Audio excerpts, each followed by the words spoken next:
Hello, everyone. Good day. It is my pleasure to be here today with you on this fourth Tuesday with Mike George. My special, let's say, my special role today is to replace my colleague Lana, who was here with you the previous three Tuesdays. Today, I'll be here with you in role of moderator. So I'm extremely happy because this topic is also very important to myself as well, because it's talking about how we live our lives. And basically, most of us live our lives enslaved to something or someone, and we don't even realize it. So Mike today will help us realize whether we are masters or slaves, and give us few insights on how to change it and how to become masters of our lives. Mike, it is my pleasure to be here today with you. Welcome. And please enlighten us today again. Thanks, Maria, and thanks everyone once again for tuning in.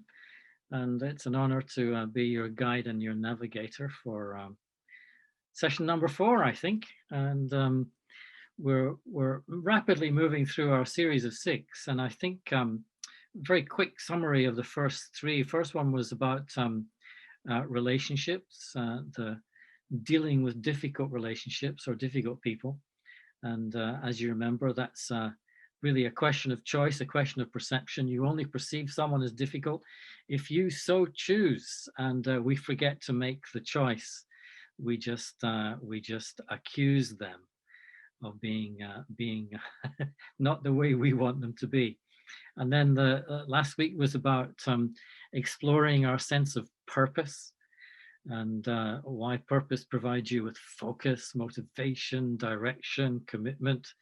And while it's quite easy to find a team's purpose, which is always some form of service towards another team or towards the customer outside or the customer inside, it's not so easy to find one's personal purpose. That takes a little bit more time, energy, introspection, effort, etc.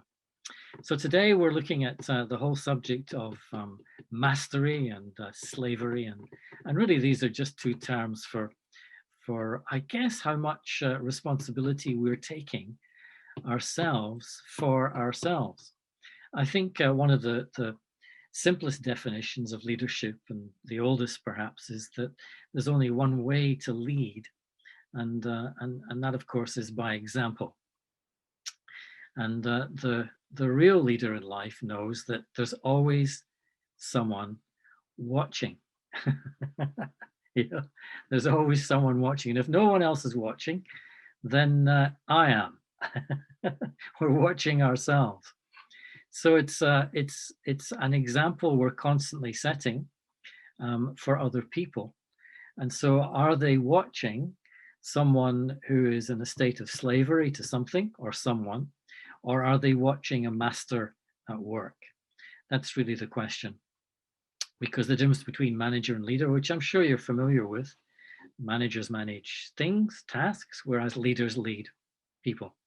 Managers 24/7, leaders are, managers 9 to 5, leaders tend to be 24/7 because there is always someone watching. So what are they watching? What are they seeing? Are they seeing someone who's operating as a slave or as a master? So once again, so you don't see I have to watch my face for the entire time we spend together, I'll share my screen with you and take you through, I guess, the basic insights in between, the difference between the two, walking the path of the slave and walking the path of the master. And the 4 principles, as usual, which run through all our sessions, the red threads, if you like, is I'm always talking to consciousness. Consciousness is what you are. Consciousness is the energy of your being. You are a being of consciousness, and in that sense, you are of infinite worth and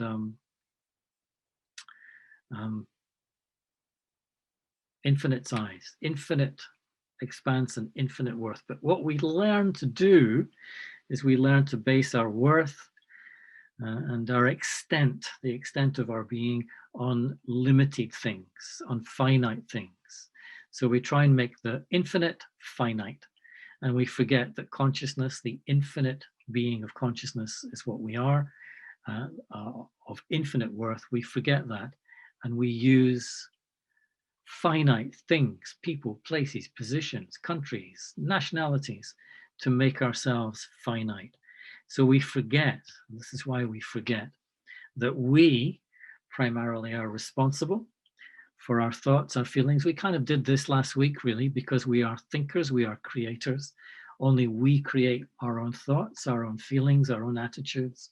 No one else is responsible for our self and therefore our life. It's always me. It doesn't matter what culture, what country, where I'm brought up, where I'm born, etc.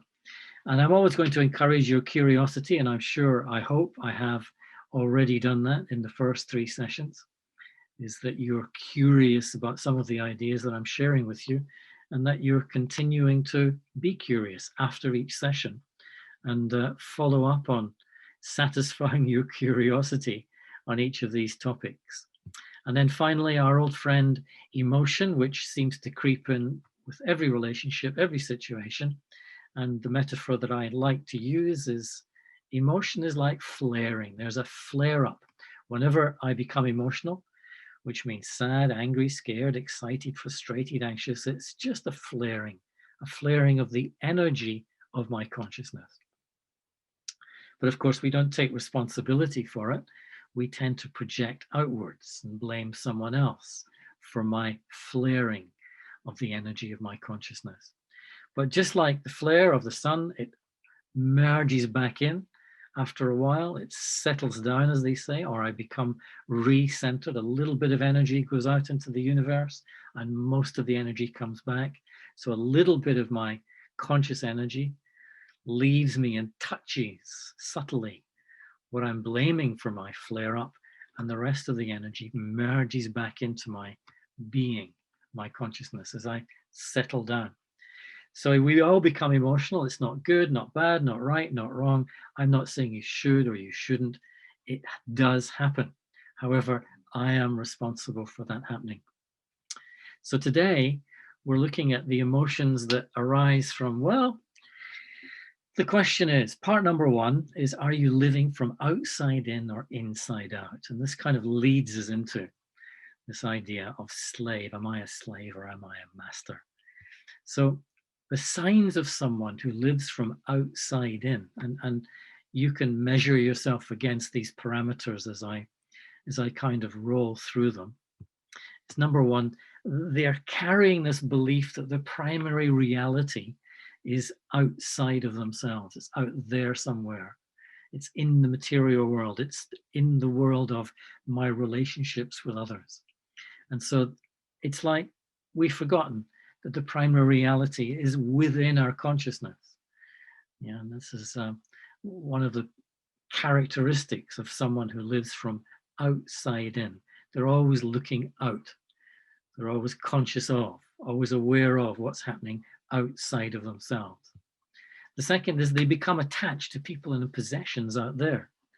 And so the attachment is bound to lead to some kind of suffering. If whatever happens to what you're attached to then begins to feel like it's happening to you. Yeah, and this is why we become emotional. This is where there's a disturbance, a flaring of the energy of my consciousness. When someone damages my car or stains my carpet or doesn't do what I expect because I'm attached to the expectation, then I become upset. So that means I'm living from outside in. I'm not the master of my consciousness. There's a dependency on someone or something out there. Sure, it's okay for a physical dependency to be present in the sense that I am dependent on the supermarket for the food that I eat, but I'm not dependent on anyone in truth. But of course, if we're dependent on someone or something for what we feel at any given moment, So that feeling has the origin in our consciousness, then I'm making myself dependent on something outside of myself. I'm not independent. Yeah, when I'm not independent, then I'm living from outside in. Fourth characteristic is if I'm blaming someone or something for some loss, yeah, or getting in the way of what I want, then I'm usually doing that to someone or something out there. You know, if I'm blaming someone, it's some other person for getting in the way of what I want, then that means I'm living from outside in. I'm wanting something outside to come to me. Yeah, I'm dependent on something outside. I'm already attached to something outside. Whatever you want, whatever you desire, you already have in your consciousness. You have an image, a picture, an idea of it. Yeah, and so you become dependent and you blame if you don't get it for whoever, whatever was in the way. Yeah, and so this is where the emotion of anger comes. I'm not getting what I want. Sign number 5 is you become reactive. You obviously become reactive towards that person or the events out there that have got in the way, that have caused the loss of what you hadn't even acquired. Yeah, you become reactive, emotionally reactive. There's a flaring of emotion. This is why it happens, because you want something from someone, somewhere, some event outside of yourself. Yeah, so you're continually searching outside of yourself. The reason that you want anything, you become attached to things, you become dependent on people, is because you're searching in that object, situation, person for your happiness. You're thinking, aha, if I get what I want, then I can be happy. If they do what I want, then I'll be happy. Yeah, and so I'm looking for my happiness out there, outside of myself. And when I enter into conversations with others, if I'm always thinking and talking about what was or what will be outside of myself, then I'm living from outside in. And you only you know whether you do that or not.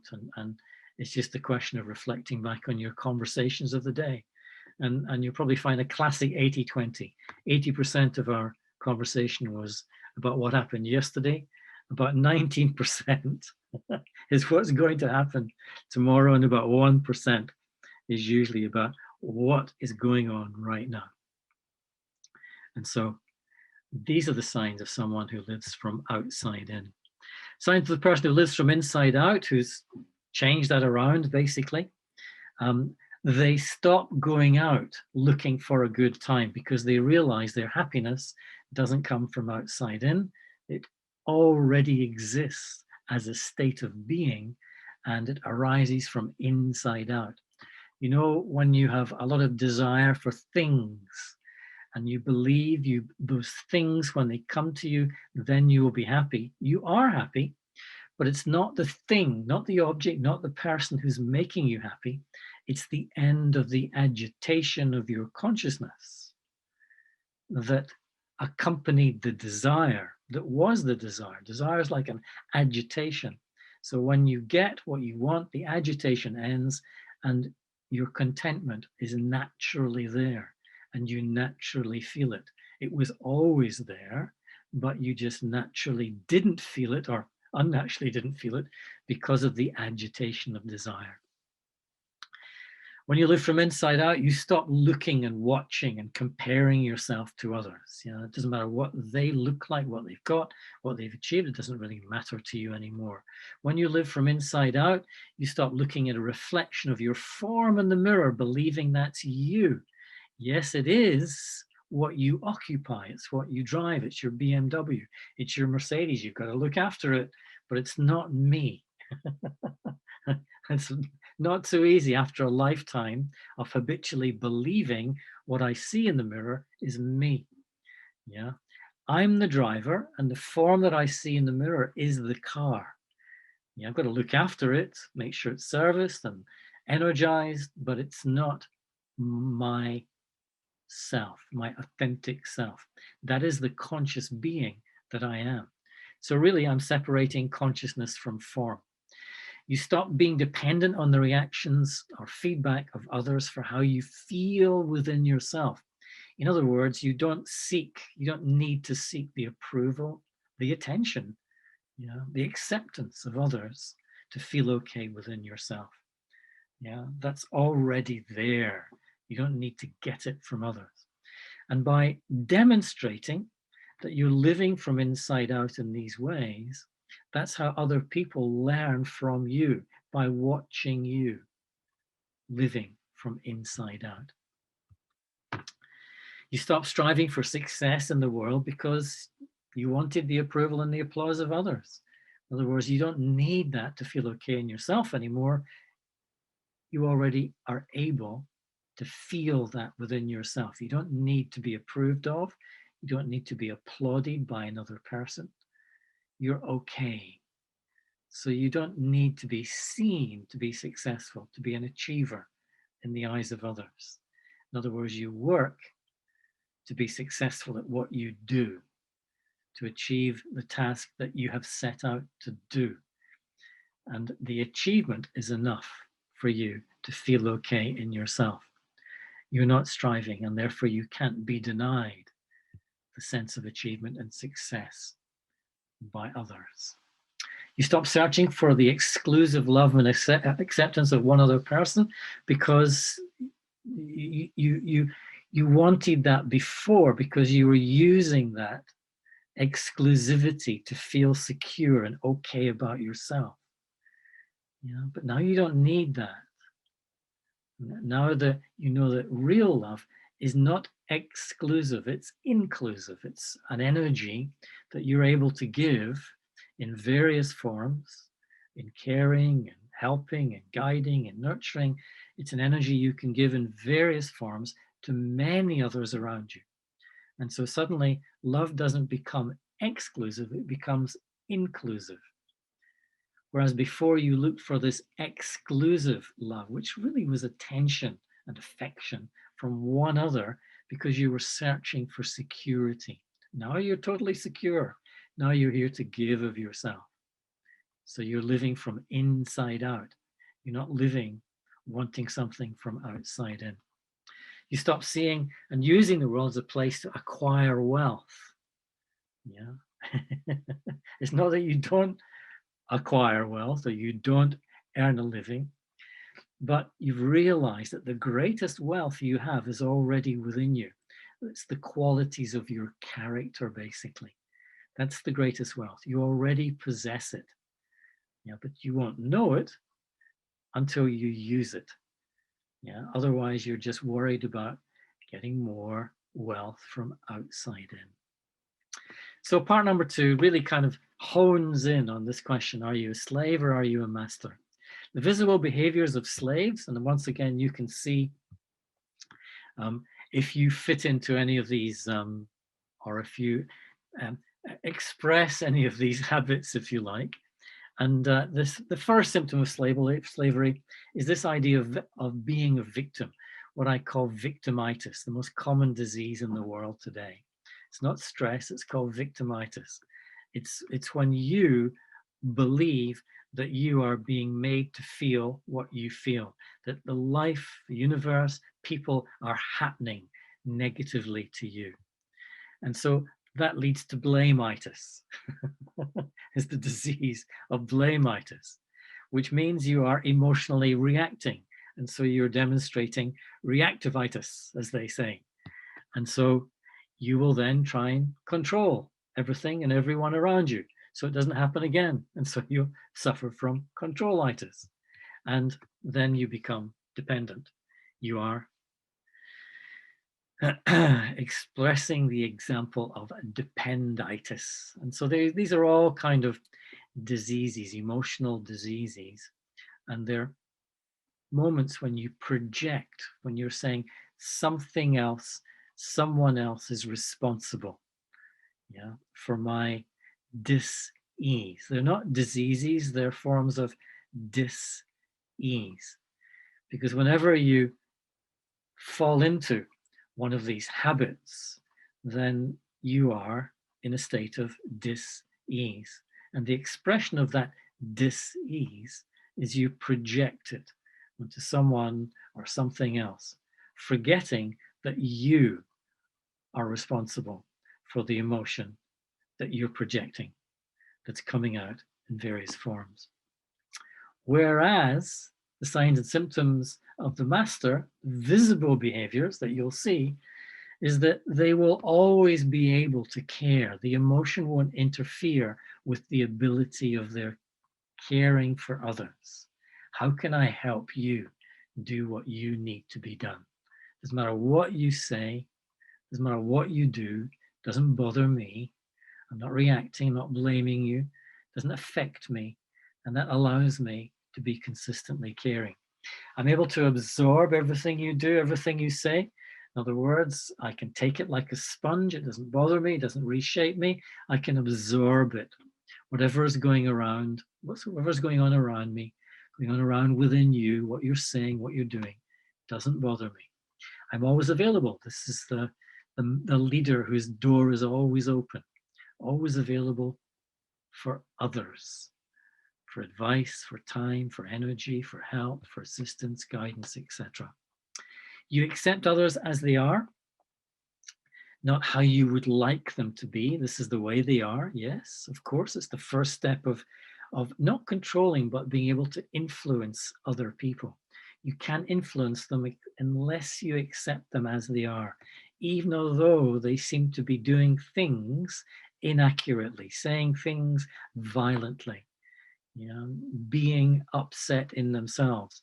You're able to accept them as they are, and work with that and influence them away, not control them away, but perhaps influence them with your attitude, your stability, your positivity, if you like. You're able to influence them out of the mood that they've created. They might be blaming you for the mood they're in, but of course, that's not true, because now you know the principle of self-responsibility is that they are creating their own mood. They don't know that yet. They can only see you not being affected by their moods, by their words, by their actions. And in that way, you're able to influence them out of it. Might take a little time, might require a little patience, as they say, but eventually, that's why the other word for leadership is the idea of influence. And the foundation of influence, along with accepting the other as they are, is to always maintain your respect, your regard for the other person. Can you respect them even though you don't like them? And this really is to take responsibility for your own responses at all times. Easy to say, not so easy to do after being brought up, conditioned, programmed in a universe around us, media-driven universe, which is trying to teach us the opposite, that other people are responsible for what we feel and do. So the path of the slave, which many of you will recognize from our time together on the modules that we've been together in. Step number one, something gets your attention. New dress, new suit across the road in the window, and it gets your attention. Then you wander over because you're attracted. I like the dress, I like the suit. Oh yes, that's really nice. And so you're up the road, 300 yards round the corner, but you're still thinking about it. How beautiful that dress or suit was. And now you're becoming attached to it because you're thinking about it while it's way in the past. It's not even within your visible sight, but you're still thinking about it. So you're beginning to form an attachment. So you buy it and you wear it and you can't take it off and you feel so good. You feel great because this new dress, new suit is just so good. So you're becoming addicted. You don't want to let it go. You need to have it on to feel good about yourself. So an addiction is forming. And if you form any addiction to anything or anyone, as we do, any food, any kind of chocolate, as we do, then you will have to pay the price of that addiction. And that's sometimes in English known as atonement. You will have to pay the price. There'll have to be a period of detoxification. And you see this in public life. You see this with famous people. They have to go off after the applause of their career dies down. They become addicted to some kind of substance to try and replace the feelings they had when they were getting that applause. And then they become addicted to the substance or the liquid or whatever. And then they have to detoxify. They have to go to a clinic and pay a lot of money. Today's addiction, as you know, is to what's on the screen. And we're surrounded by screens, all shouting for our attention, all trying to get our attention, trying to attract our attention. And when we buy into that, we become addicted, attached and addicted to what's on the screen. And if I'm not looking at a screen, I can tell I'm addicted when I'm missing out. There's something going on. I need to check my emails. I need to check my Facebook page. I need to check my website. And so that thought that I need to be looking at a screen is the sign. Just a little bit addicted. Whereas the path of the master, well, the path of the master has realized who they are. In other words, consciousness is what you are. So therefore, you don't identify with anything, anyone, any nationality, any object, any belief system, anything. You don't identify with anything that is not you.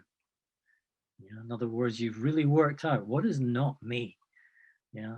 And so therefore I don't identify with anything that's not me. It's not that it devalues everything. It doesn't devalue anything. It allows you to have the right relationship. Things, people, money, objects, jobs, they come and they go. But they're not me. I don't build my sense of who I am out of what is not me. Yeah, so this is disidentification that allows me to be detached. It doesn't mean to say I don't care, doesn't mean to say I don't live, don't relate, don't do everything that everyone else is doing, but I do it when the relationship with everything is being corrected. Yeah, it's a relationship of detachment, not cold, not avoiding. Yes, I still care about people, but I don't identify. So that if something happens to the other person, I don't become upset, because my identity is not invested in my children, in my colleagues, in my boss, in my organization. So therefore, I'm able to stand back. And that means my energy, the energy of my consciousness, is free to do the most important thing, which is to discern, to make decisions. To make decisions. That's what I have to do every day. Clear, good, high quality decisions. And that allows me to be determined. Yeah, determination, to determinate, never to end. Termination means to end. To determinate means to never end. Yeah, and this is the path of the master. In other words, I'm not distracted. The reality is we switch between the two, backwards and forwards. So finally, part 3, realizations you'll have while making this journey. I'll just take 3 or 4 minutes more and then we'll finish. Realizations along the way. How do you go from slave to master? What's going to happen? What's the measure that you're on the journey? Number 1, you will realize you are not what you see in the mirror in the morning. You will realize that. That'll be a realization that you're something much greater, less finite. It's not that it's not important. I've got to take care of it. But this is why all the top philosophers said down through the ages, know thyself. In other words, know who you truly are and be yourself, not be what you have been told by others, what you have been told by fashion, what you have been told by your family, your teachers, your culture. In other words, know thyself, the true self, the being of consciousness itself. You are not your story. You have created a story, but the story of your life is in the past. It's the sometimes called the wake that follows the boat. You are not the wake, you are the boat. You are moving forward all the time. So you're not your story, or you're not anything that you're attached to in your story. Fear of death is not the fear of the moment of death, it's the fear of losing what you have built into your story on your journey through life. Fear is always the fear of loss. And so it's the fear of losing what you become attached to in your story. Realization number 3, nothing happens to you. Everything happens for you. This is the shift from victim to master. When you believe something happens to you, you feel like a victim, but it doesn't. It happens for you. Why does this happen to me? What's the lesson here? Why has this occurred in my life? How do I perceive it to get the most out of this lesson? And so I'm coming from the place of mastery. There's a difference between pain and suffering, and that's the difference between form and consciousness. Pain will happen to your body. You'll get toothache. Someone will stamp on your leg. You will inevitably feel pain. So pain is compulsory, but suffering is optional. Suffering is your response to your pain. Suffering is your response, mental and emotional, and you are 100% responsible for your mental and emotional response. You're not responsible for the knife that drops in your leg, but you're responsible for the emotions that you project onto the dropper of the knife. So you see them 2 years later. I remember 2 years ago, you dropped a knife on my leg. I'm still upset. So you've suffered for 2 years for one moment of pain. So this is the difference between the two, and you realize the difference, and you will then see that suffering is a choice. No one else causes your suffering. Kind of done that. That is your responsibility. That's your job. Happiness, your happiness arises from inside out, and so you've got to be curious. How come I'm not happy? What's in the way of my happiness? That's the question. What am I doing that I'm making myself unhappy? Because it's an inside job. It arises from inside out. But I spent my whole life looking for happiness out there. What am I doing wrong? What's the problem? And so this is curiosity at work. Love is what you are. Love is not something you acquire. It is what you are. When you give the gift with love, you are saying, this is from me to you with love. Doesn't come in the wrapping, doesn't come in the box, doesn't come from the department store. It comes from my heart. Now, why am I not able to emerge that at any given moment, in any given relationship? What's in the way? Oh, I'm so curious. And one day you'll realize what it is. You will never know what you are until you give it away. You won't know this energy of your consciousness, which is really at its highest, is called love. You won't know it is love until you genuinely, authentically give it away. You find an expression of it and you express it, press it out. You express it in some way or other. And that's why leadership is an opportunity to sense, how do I express the energy of me in this relationship, that relationship, this situation, that situation? It's an opportunity.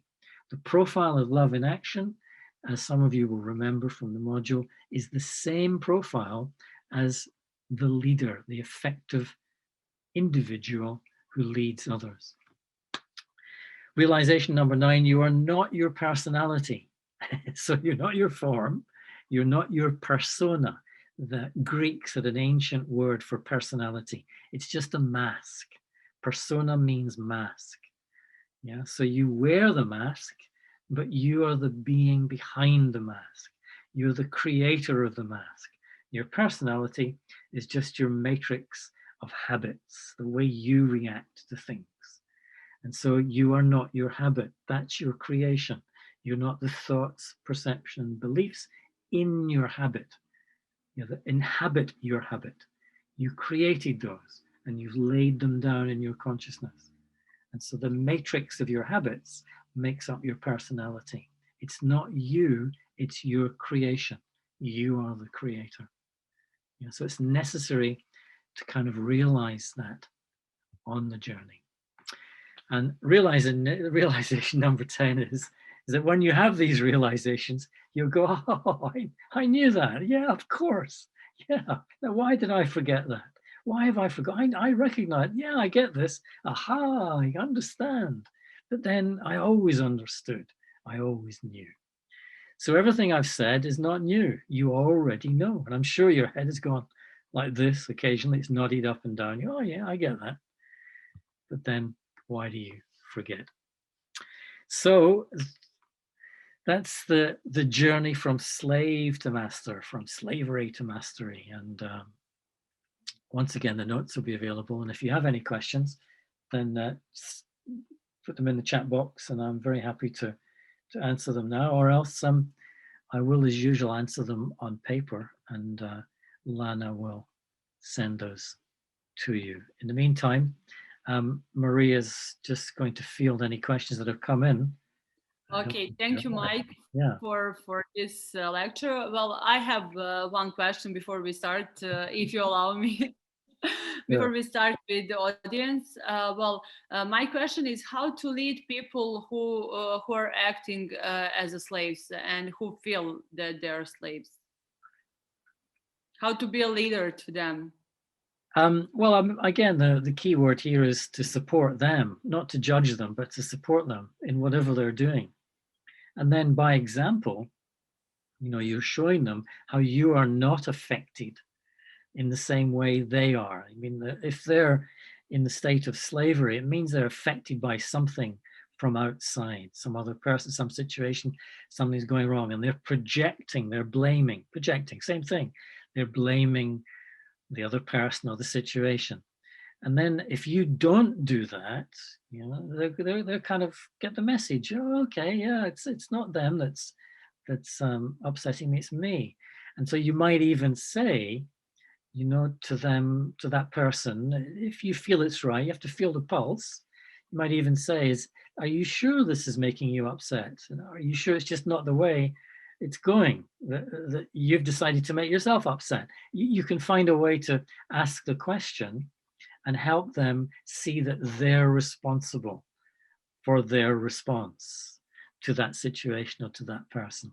But primarily, it's by showing them, first of all, then asking them, and then maybe you get to the stage where you can tell them, it's not them that's bothering you, it's you, isn't it, that's bothering you? Come on, it is, isn't it? And so you can coax them into realizing that it's them. But there has to be that feeling in them that you're supportive of them, no matter what. You're not judging, not condemning, but you're being supportive in the process. This is what good coaches do, basically. Mm-hmm. Okay, thank you very much. So let's see the questions. So the first question is technical questions, whether a participant can get the presentation. Well, yes, after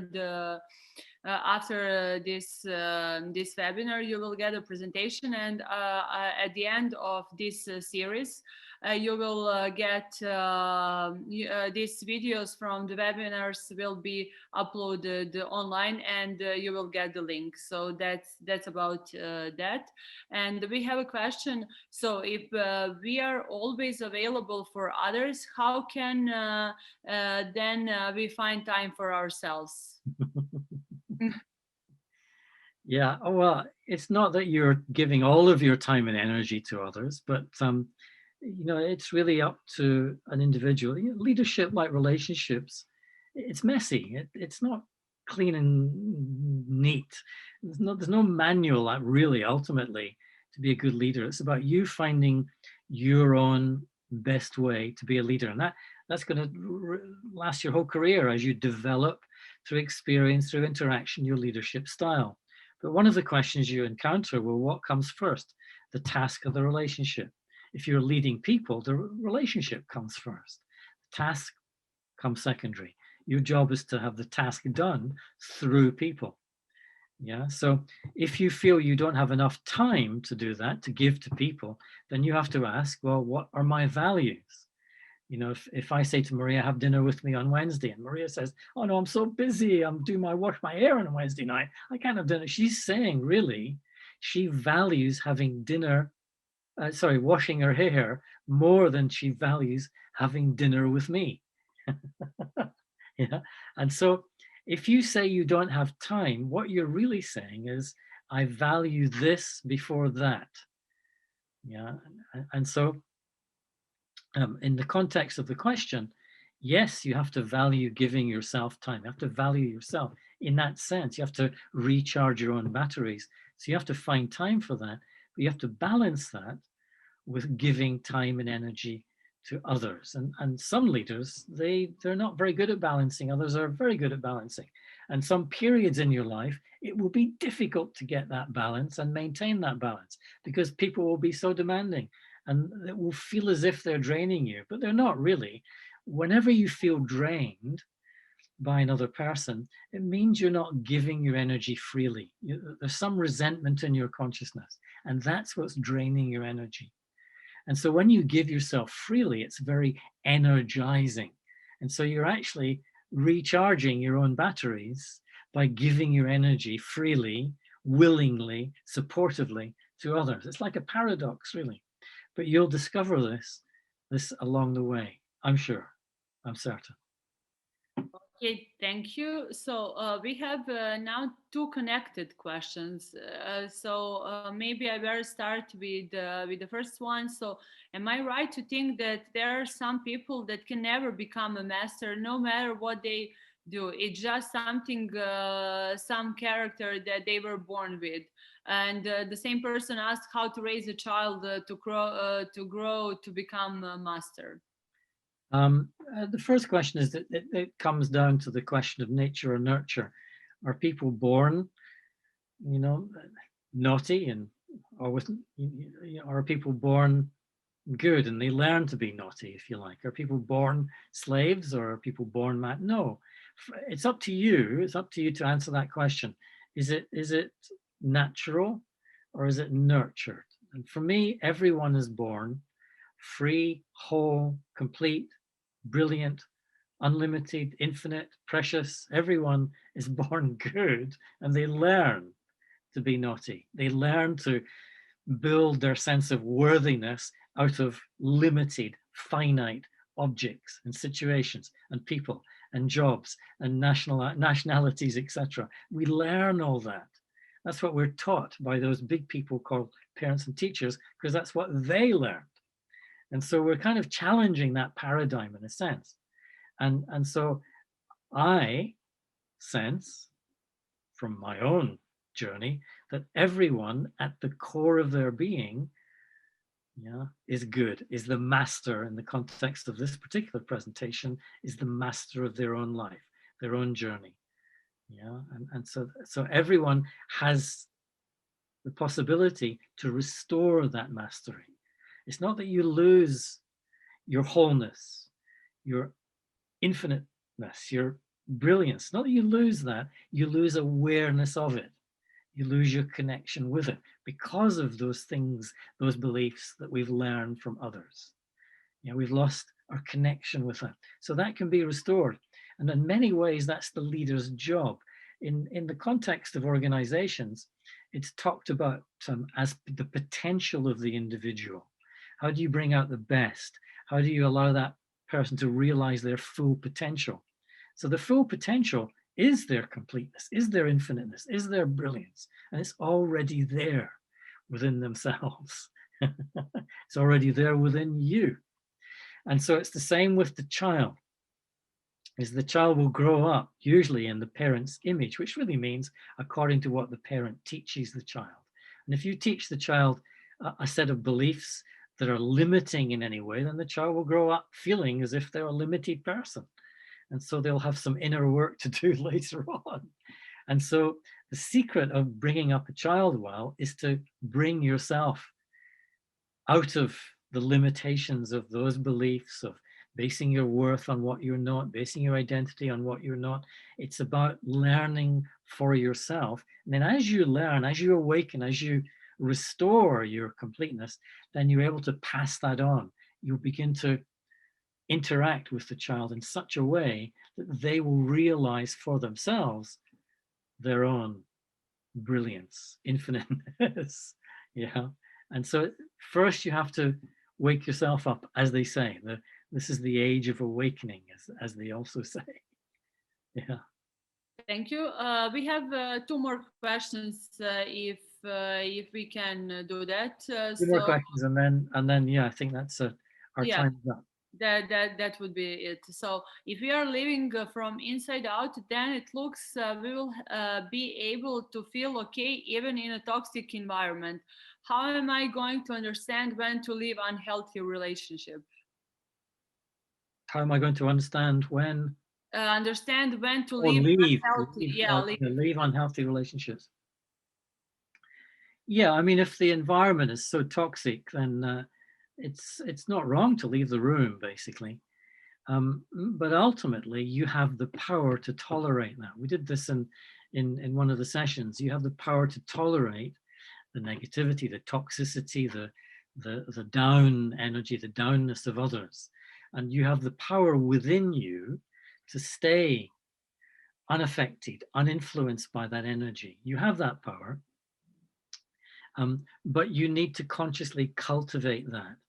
And sometimes you need to leave the room because it's just too much. And other times you walk in the room and you're using the toxicity of others to see how strong you are in yourself. This power is not physical. It's not a physical power. It's the power of your consciousness. Yeah, it's the ability to tolerate the company of others, even when that company wants to take you down. You never actually leave a relationship. Yeah, that whoever you've connected with on your life so far, is it's like you carry them in your consciousness. Just remember all the people, at least the ones you can consciously remember, all the people that you've met, they're still there. You still have a relationship with that person in your consciousness. That's primarily where relationship happens. Yes, the person's out there, the other side of the room, but primarily the way you create them, your version of them, is in your consciousness. And so primarily your relationship is with your version of that person. Secondarily is the person in the room out there. And so you don't leave a relationship in a sense. If you want to leave, it means you kind of want to run away. I want to avoid that person, but you can't really, because they're always in your consciousness. You're always creating your version. And so what's the energy you're giving to them? If in your consciousness you're criticizing someone all the time, oh, I don't like them, they should have done this, oh, why are they doing that? Then that criticism, which is really a form of attacking them, is really an attack on yourself, because you're distorting the energy of your own consciousness in that moment. And that's very disempowering. It means that you're a slave to them in that moment. If you're upset with them, it means you're a slave to them in that moment. So it requires this curiosity. Now, what am I doing inside with that in here? How am I creating them? Why am I always upset with them? It seems to be out there, but really I'm upset in here. Even when they're not in the room, I get very angry with them. And so you're distorting the energy, the vibration of your consciousness in here. And then that energy becomes your expression towards them out there. And oh, resentment. I don't want to talk to them. I want to go away somewhere. And so it shows up in the relationship. So you don't actually leave it. The best thing to do is to create your version differently. Thank you. And let's finish with most asked questions, if I remember, also in your lectures, connection of ego with behavior. So how is the master and slavery behavior matching with ego? Can we say that high ego personality is actually falling under slavery? Yeah, I mean, absolutely. The answer is in the question, in a sense. The ego is not high or low. Ego's ego. Yeah, and it's not right or wrong. It's just a mistake. The ego results from me mistaking myself for something I'm not. It's a false sense of identity. I'm identifying with what I am not. And so the person, the slavery, but the slave, and whatever you identify, which is what you're not, if something happens to what you're not, then there's the emotional flaring. So then there's the upsetness, the blaming, the victimitis, the controlitis, etc. So these are very much behaviors that are arising from an egotistical state. Whereas the master, who's open, who's supportive, who's always there to help, to guide the other, is not concerned that much about themselves. They're more concerned about meeting the other person's needs, which is the definition of a good leader as well. Then they have almost no ego. in that situation for that moment at least, until it's triggered by someone or something else. And that's what happens for a while for on the journey, is that yeah, I can be egoless for a while, but then something triggers me back into, oh, you scratched my car, oh, you stained my carpet, oh, I didn't get the promotion that I wanted, and so I'm triggered back into emotional reaction, which means I'm identifying with the new job, with the object, with the person, which means I have a false sense of self. Just follow the trail. This is where your curiosity, you have to be curious to see for yourself. Okay, thank you, Mike, very much for your time and for your Pleasure. lecture today. It's been a pleasure, and basically, what I understood. So it's important to be on the path of the master. Of course, there will be ups and downs and falling down into slavery, but it's important to try again and to be on the path of the master. Thank you very much. Thanks to all our participants for their time, and see you next Tuesday, same time. Bye. Bye.